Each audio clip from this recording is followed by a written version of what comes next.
ছোৱালীকালত মাৰ ঘৰত নিজে চাহকাপ বনাই নোখোৱা ছোৱালীজনীও বিয়াৰ পিছত ৰন্ধা বঢ়াত পাকৈত হৈ যায়, নহয়নে? আপোনালোক সকলোকে মোৰ নতুন এটা ভিডিঅ'লৈ স্বাগতম জনাইছোঁ। আজি মই বনাবলৈ আছোঁ একেবাৰে সহজতে বনাব পৰা এটা চিকেন কাৰী ৰেচিপি। মই ইয়াত লোকেল মুৰ্গী মাংস লৈছোঁ 700 গ্ৰামমান, আৰু এইখিনি মই ভালকৈ হালধি দি পেলাই মেৰিনেট কৰি ৰাখিম আধা ঘণ্টাৰ বাবে।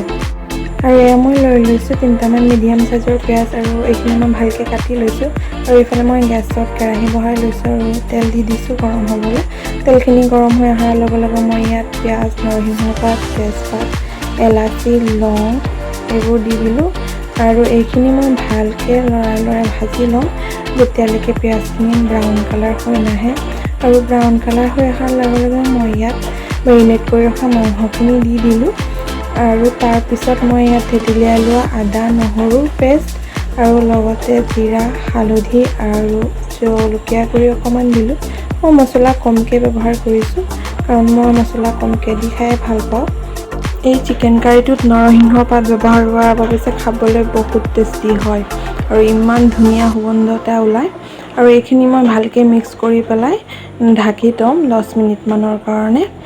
আৰু এয়া দেখিছেনে, মই ঢাকি থৈছোঁ মিডিয়াম ফ্লেমত দি পেলাই। তাৰপিছত 10 মিনিটমান পিছত আকৌ ঢাকন গুচাই মই ভালকৈ লৰাই দিলোঁ। আৰু ইয়াৰ পিছত মই ইয়াত এড কৰি দিছোঁ কাশ্মীৰী ৰেড চিলি পাউডাৰ। এইটো অকল কালাৰৰ বাবেহে দিছোঁ দেই। আৰু এইখিনি মই ভালকৈ মিক্স কৰি ল'লোঁ। লগতে মই কেইটামান আলু দি দিছোঁ বেটাৰ কাৰণে। বেটাৰ খাই যিহেতু ভাল পাব আলু, সেইকাৰণে দিছোঁ। আৰু মই ঢাকি থ'লোঁ। 10 মিনিটমান পিছত আকৌ ঢাকন গুচাই মেলি মই এইখিনি ভালকৈ লৰাই ল'লোঁ।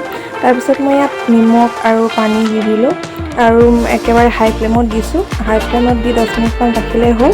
আৰু এয়া দেখিছেনে, হৈ গ'ল ৰেডি আমাৰ চিকেন কাৰী ৰেচিপি। একেবাৰে সহজতে বনাব পৰা নৰসিংহৰ পাতৰ সৈতে। আৰু দেখিবলৈ যেনেকৈ ধুনীয়া হৈছে, খাবলৈ কিন্তু বহুত টেষ্টি হৈছে। আপোনালোকৰ ঘৰত বনাই এবাৰ খাই চাব দেই, খাবলৈ কিন্তু বহুত টেষ্টি হয়। আজিলৈ আহিছোঁ, বাই বাই। লগ পাম নতুন এটা ভিডিঅ'ত। আৰু যদি আপোনালোকৰ ঘৰত বনাই খায় তেন্তে মোক নিশ্চয় কমেণ্টত জনাব।